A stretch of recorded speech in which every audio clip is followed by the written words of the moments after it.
ಈ ಶುಭ ಸಮಾರಂಭದ ಕಾರ್ಯಕ್ರಮದಲ್ಲಿ ಭಾಗವಹಿಸ್ತಾ ಇರುವಂತಹ ಎಲ್ಲ ನನ್ನ ಆತ್ಮೀಯ ಬಂಧುಗಳೇ, ಬ್ಲಡ್ ಹೆಲ್ಪ್ಲೈನ್ ಕರ್ನಾಟಕದ ಸರ್ವ ಸದಸ್ಯರೇ,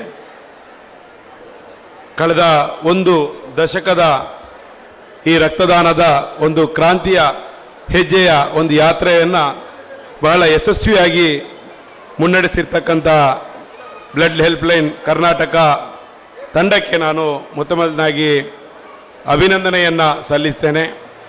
ದಕ್ಷಿಣ ಕನ್ನಡ ಜಿಲ್ಲೆಯನ್ನು ಮುಂದಿಟ್ಟುಕೊಂಡು ಇಡೀ ಕರ್ನಾಟಕದಾದ್ಯಂತ ಒಂದು ರಕ್ತದಾನದ ಕ್ರಾಂತಿಯನ್ನು ಹೆಬ್ಬಿಸಿರ್ತಕ್ಕಂಥ ಈ ಬ್ಲಡ್ ಹೆಲ್ಪ್ಲೈನ್ ಕರ್ನಾಟಕದ ಸೇವೆ ಖಂಡಿತವಾಗಿಯೂ ಕೂಡ ಇದನ್ನು ಯಾವ ಶಬ್ದಗಳಲ್ಲಿ ಕೂಡ ವರ್ಣಿಸಲಿಕ್ಕೆ ಸಾಧ್ಯ ಇಲ್ಲ.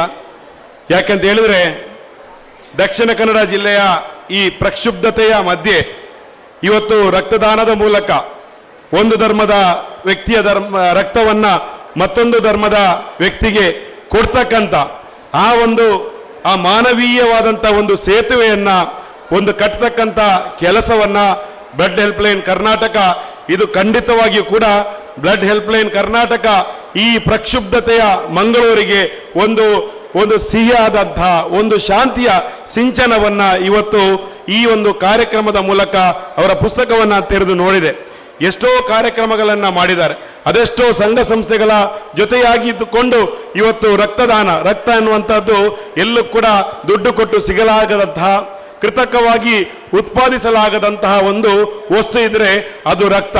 ಒಂದು ಮನುಷ್ಯನನ್ನ ಉಳಿಸಬೇಕಾದರೆ ರಕ್ತದ ಅವಶ್ಯಕತೆ ಬಿದ್ದಾಗ ಮತ್ತೊಂದು ಮಾನವೀಯತೆ ಗುಣ ಇಲ್ಲತಕ್ಕಂಥ ವ್ಯಕ್ತಿಯೇ ಕೊಟ್ಟು ಆ ರಕ್ತದಾನವನ್ನು ಮಾಡಬೇಕಾಗಿರ್ತಕ್ಕ ಈ ರೀತಿಯ ರಕ್ತದಾನದ ಒಂದು ಆ ಕಾರ್ಯಕ್ರಮವನ್ನು ಹಮ್ಮಿಕೊಳ್ಳುವ ಮೂಲಕ ಎಂದು ರಕ್ತವನ್ನು ದಾನ ಮಾಡುವಂಥ ಒಂದು ಆ ಜಾಗೃತಿಯನ್ನು ಕೂಡ ಮೂಡಿಸಲಿಕ್ಕೆ ಈ ಒಂದು ಬ್ಲಡ್ ಹೆಲ್ಪ್ಲೈನ್ ಕರ್ನಾಟಕಕ್ಕೆ ಸಾಧ್ಯವಾಗಿರ್ತಕ್ಕಂಥದ್ದು.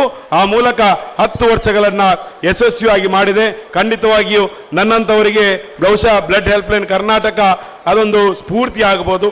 ನಾವು ಇನ್ನು ಅನೇಕ ಕಡೆ ನಾವು ಸಾರ್ವಜನಿಕ ಭಾಷಣಗಳಲ್ಲಿ ಖಂಡಿತವಾಗಿ ನಾವು ನಿಮ್ಮನ್ನು ನೆನಪಿಸ್ತೇವೆ. ನಿಮ್ಮ ಮಾದರಿಯಾದಂತಹ ಕೆಲಸವನ್ನು ನಾವು ಖಂಡಿತವಾಗಿಯೂ ಈ ಜಿಲ್ಲೆಯ ಜನ, ಕರ್ನಾಟಕದ ಜನ ಕೊಂಡಾಡಬೇಕು.